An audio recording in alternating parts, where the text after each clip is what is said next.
हज़रत अबू हुरैरा रज़ी अल्लाह तआला से रिवायत है कि वो कहते हैं, मैंने नबी करीम सल्लल्लाहु अलैहि वसल्लम को फरमाते सुना, तुम्हारा क्या ख्याल है कि आदमी के इस दरवाजे पर नहर हो और वो दिन में 5 बार उसमें से गुसल करे तो क्या उसके बदन पर कुछ मैल बाकी रह जाएगा?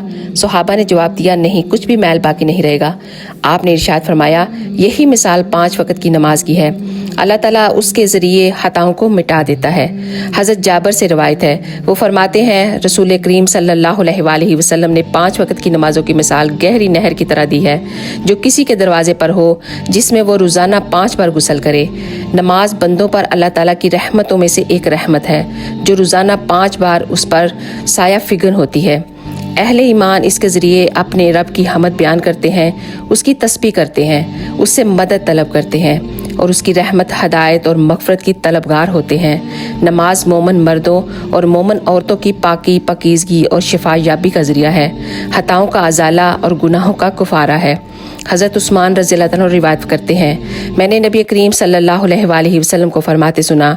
आप फरमा रहे थे, एक मुसलमान के लिए जब नमाज का वक़्त आए तो अच्छी तरह वुज़ू करे, अपनी नमाज में खुशू इख्तियार करे और अच्छी तरह रुकू करे तो इसके पिछले गुनाह माफ़ कर दिए जाते हैं। सुबहान अल्लाह। अगर वीडियो अच्छी लगे तो ज़रूर शेयर कीजिएगा। जज़ाकल्लाह खैर।